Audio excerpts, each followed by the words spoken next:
Hi friends, నా పేరు Vijay and welcome back to our YouTube channel travel with Vijay.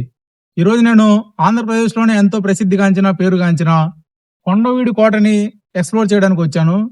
అసలు ఈ కోట యొక్క చరిత్ర ఏంటి, దీన్ని ఎవరు రూపొందించారు, ఎంతమంది పరిపాలించారు, మన అద్దంకి రాజధాని నుండి కొండవీడిని రాజధానిగా మార్చడానికి గల కారణాలు ఏంటివి, ఇవన్నీ ఈ వీడియోలో మీకు డీటెయిల్గా చూపించి మొత్తం క్లియర్గా ఎక్స్ప్లెయిన్ చేస్తాను.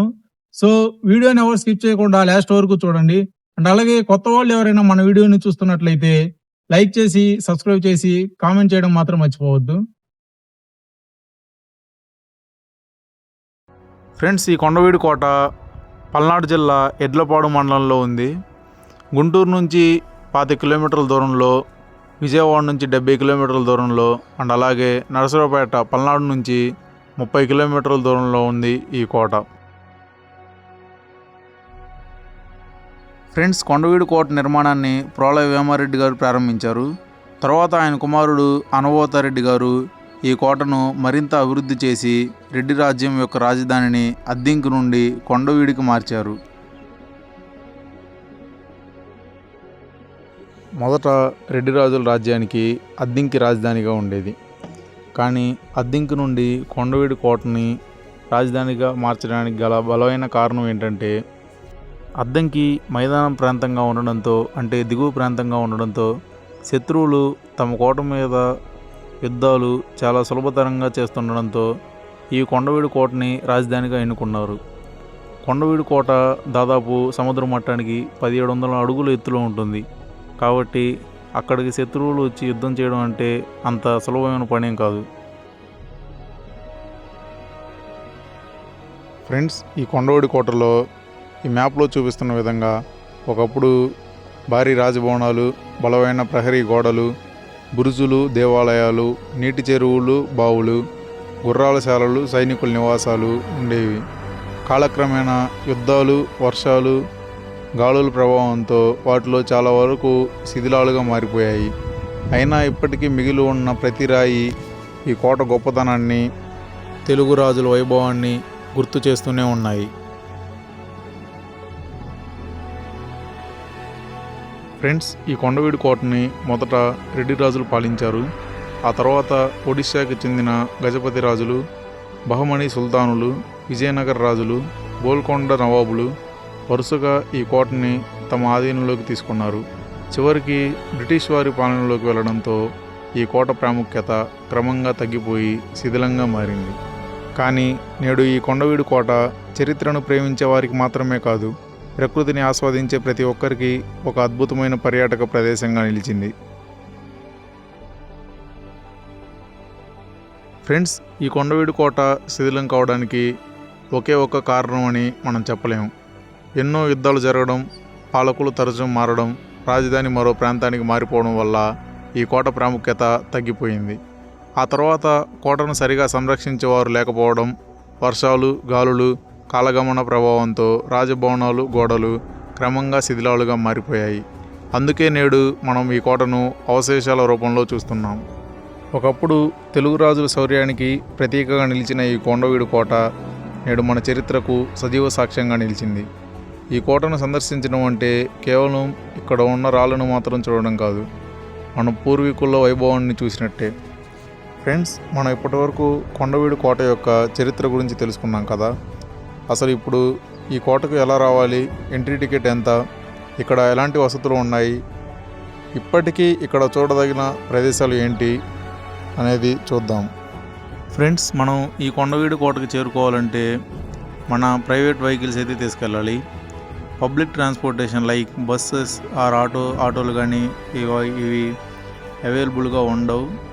సో ప్రైవేట్ వెహికల్స్, బైక్స్ కానీ కార్స్ కానీ ఇలాంటివి మాత్రమే తీసుకొని వెళ్ళాలి. ఆ వెహికల్కి మనకి ఎంట్రీ ఫీజు అయితే ఉంటుంది. ఫ్రెండ్స్, చూశారు కదా, బైక్ అయితే 20 rupees and also per head 20 rupees మనిషికి వచ్చేసి, అండ్ కార్కి అయితే 40 రూపీస్ అయితే ఛార్జ్ చేస్తున్నారు. ఇప్పుడు మనం కొండవీడు కోటకు వెళ్ళే ఘాట్ రోడ్లో ప్రయాణిస్తున్నాం. ఈ దారి మొత్తం పచ్చని కొండలు, చల్లని గాలి, అద్భుతమైన ప్రకృతి అందాలతో ఎంతో ఆహ్లాదకరంగా ఉంటుంది. ఘాట్ రోడ్లో వెళ్తున్నప్పుడు మధ్య మధ్యలో ఇలాంటి వ్యూ పాయింట్స్ కూడా కనిపిస్తాయి.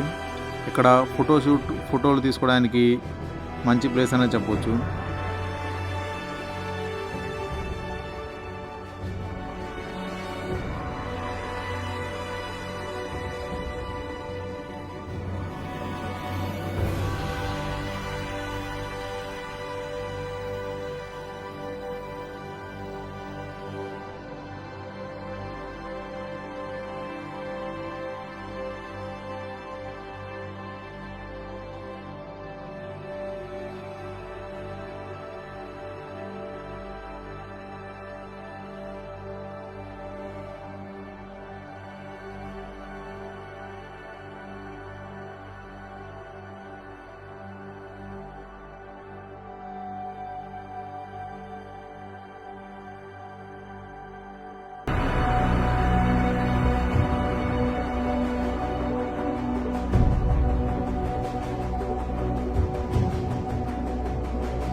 ఫ్రెండ్స్, కొండపైకి వెళ్ళే మార్గంలో ఎడంవైపు కనిపించేది కొండవీడు కోట యొక్క తూర్పు ద్వారం.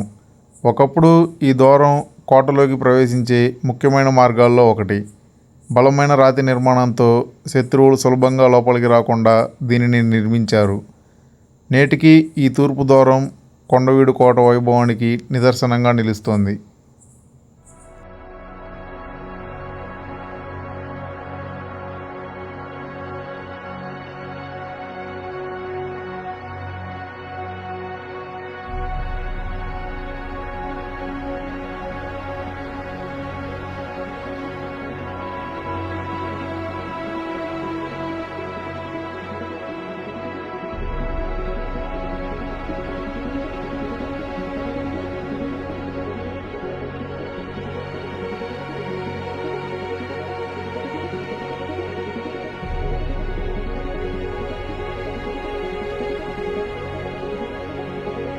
ఫ్రెండ్స్, మనం కొండపైకి రీచ్ అయిన తర్వాత ఇక్కడ పార్కింగ్ ఏరియా ఉంటుంది.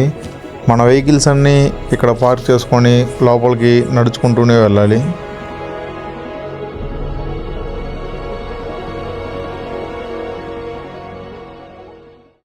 అలా నడుచుకుంటూ ముందుకు వచ్చిన వెంటనే మన రైట్ సైడ్లో కొండవీడు యొక్క ఫుల్ మ్యాప్ అయితే కనిపిస్తుంది. చూడండి ఒకసారి. ఫ్రెండ్స్, కొండవీడు కోటని ఇప్పుడు చాలా బాగా డెవలప్ చేశారు. ఇలా చిన్న చిన్న పిల్లలు ఆడుకోవడానికి చిన్న చిన్న పార్కులు, చిన్న చిన్న canteens, water facilities, food facilities, washroom facilities, ఇలా అన్నీ అవైలబుల్గా ఉన్నాయి.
ప్రస్తుతం మనం కొండవీడు కోటలోని ప్రోలయ వేమారెడ్డి విగ్రహం వద్ద ఉన్నాం. కాకతీయ సామ్రాజ్యం పతనం తర్వాత రెడ్డి రాజ్యాన్ని స్థాపించి కొండవీడు చరిత్రకు నాంది పలికిన గొప్ప పాలకుడు ప్రోలయ వేమారెడ్డి గారు. ఆయన జ్ఞాపకార్థంగా ఇక్కడ ఈ విగ్రహాన్ని ఏర్పాటు చేశారు. విగ్రహం పక్కనే కనిపిస్తున్నది వేమారెడ్డి మండపం. ఇదిగో చూడండి. మండపం అంటే విశ్రాంతి తీసుకోవడానికి లేదా సమావేశాలు నిర్వహించుకోవడానికి నిర్మించిన రాతి కట్టడం. ఈ మండపానికి వేమారెడ్డి పేరు పెట్టడం ద్వారా ఆయన సేవలను, కొండవీడి చరిత్రలో ఆయన పాత్రను నేటి తరానికి గుర్తు చేస్తున్నారు.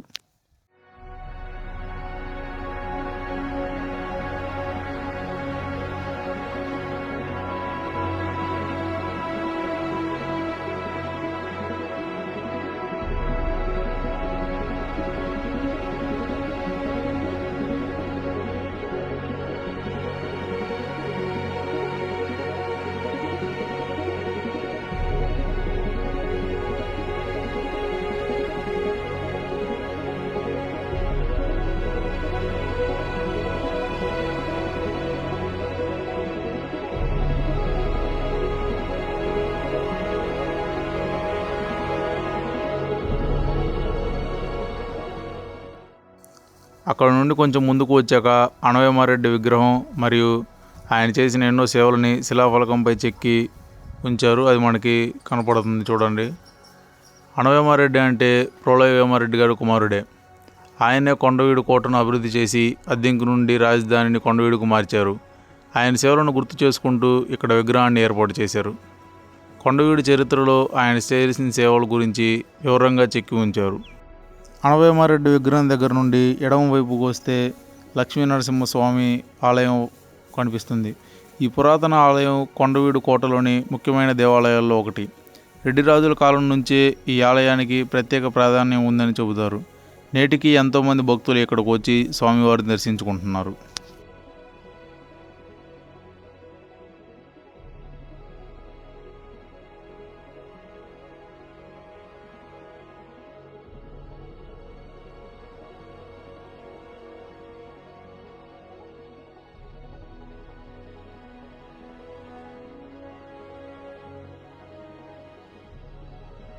ఫ్రెండ్స్, ఇప్పుడు మీరు చూస్తున్నది కొండవీడు కోటలోని షాహీ మసీదు. కుతుబ్ షాహీ పాలకుల కాలంలో ఈ మసీదు నిర్మించినట్లు చరిత్రకారులు భావిస్తున్నారు. కొండవీడు కోటను వివిధ రాజులు పరిపాలించడానికి ఈ షాహీ మసీదు కూడా ఒక చారిత్రక నిదర్శనం. ఈ మసీద్ దగ్గర నుంచి కొంచెం బ్యాక్ సైడ్ వెళ్తే కొండవీడు కోటలోని ఎంతో ప్రసిద్ధమైన ప్రాచీనమైన శివాలయం కనిపిస్తుంది. ఈ పురాతన శివాలయం రెడ్డి రాజుల కాలానికి చెందినదిగా భావిస్తారు. దీని పేరు సిద్ధేశ్వర శివాలయం అని కూడా అంటారు. ఆ కాలంలో రాజులు యుద్ధాలకు వెళ్ళే ముందు, ముఖ్యమైన కార్యక్రమాలకు ముందు ఇక్కడ శివుడిని దర్శించుకొని వెళ్ళేవారని స్థానికులు చెబుతారు. నేటికి ఈ ఆలయం కొండవీడు కోటలో ఆధ్యాత్మికతకు చిహ్నంగా నిలిచి ఉంది.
అక్కడ నుండి కొంచెం ముందుకు వచ్చాక కొండవీడు కోటకి నీటి సరఫరా చేసే చెరువులు 3 చెరువులు కనిపిస్తాయి.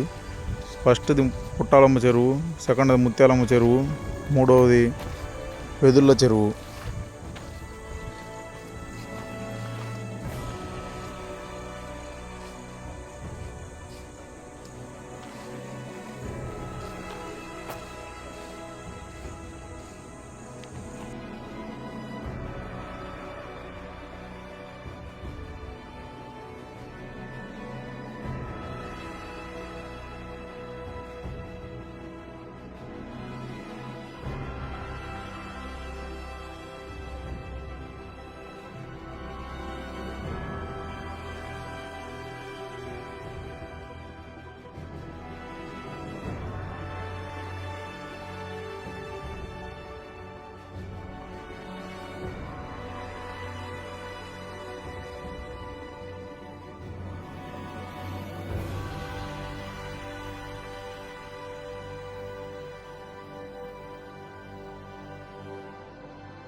కొండవీడు కోటలో కొత్తగా బోటింగ్ కూడా ఏర్పాటు చేశారు, అది కూడా చూడండి ఒకసారి.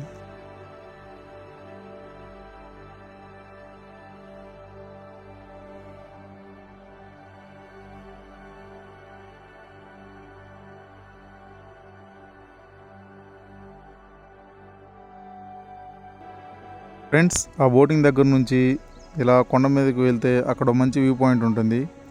నేను ఇటు బోటింగ్ దగ్గర నుంచి వెళ్తున్నాను, మీరు మాత్రం ఇటు రావద్దు, మేమైతే చాలా రిస్క్ పడ్డాం.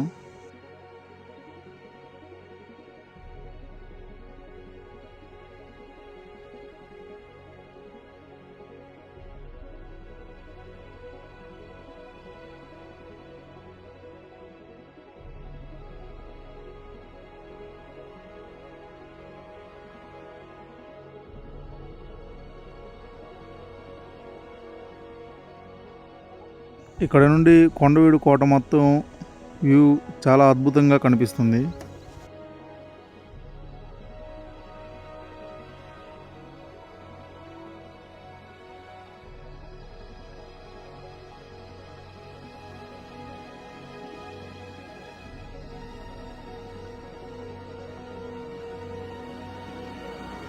ఆ వ్యూ పాయింట్ దగ్గర దీన్ని ఒకసారి చూడండి. ఇది గృహలాగా ఉంది చూడడానికి. గృహ అయితే కాదు, పూర్వం రాజులు అన్నంలో నెయ్యి కలుపుకొని తింటారు, ఆ నెయ్యి స్టోర్ చేసుకోవడానికి దీనిని నిర్మించుకున్నారు.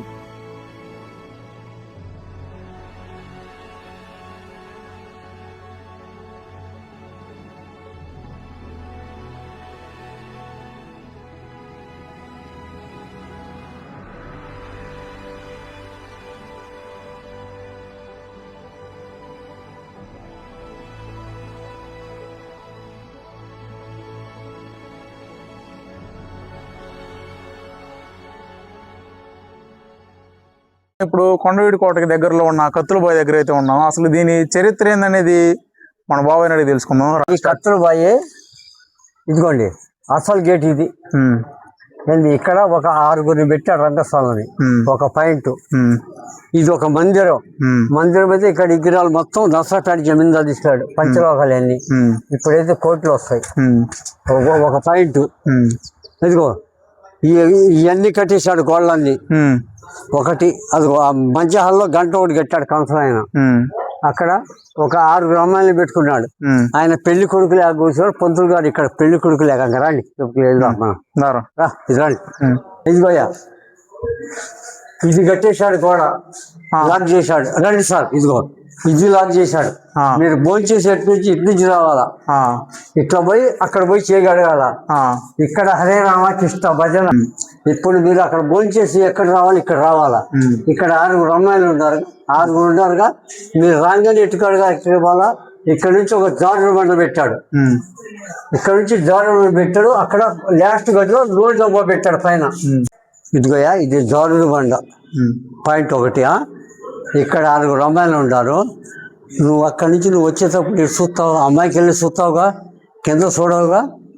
ఇక్కడ నుంచి ఒక జారుడు బండ పెట్టాడుగా. అక్కడ పైన నూనె కొండి కట్టాడు. ఆ నూనె ఎక్కడికి వస్తుంది, ఇక్కడికి వచ్చింది. ఇక్కడ ఖాళీ ఎగిన అక్కడికి వెళ్తాడు. ఆ విధంగా ఎంతమందిని 350 మంది రెడ్లు, తర్వాత మేకలు పడ్డాయి ఒక 200. అప్పుడు 500 మంది, 550 మంది 70 మంది ఉన్నారు. ఈ కొండవీడి కోట అడుగడికి ధనం ఉంది. ఫ్రెండ్స్ చూశారు కదా, ఇదే కొండవీడి కోట మరియు కత్తుల బావి యొక్క ఫుల్ ఇన్ఫర్మేషన్ వీడియో. ఈ కోట గురించి స్థానికులు ఒక రకంగాను మరియు చరిత్ర ఇంకో రకంగాను చెప్తుంది. అసలు నిజం ఏంటనేది మిస్టరీగానే మిగిలిపోయింది. మీకు ఈ వీడియో నచ్చినట్లయితే లైక్ చేయండి, కామెంట్ చేయండి అండ్ సబ్స్క్రైబ్ చేయడం మాత్రం మర్చిపోవద్దు.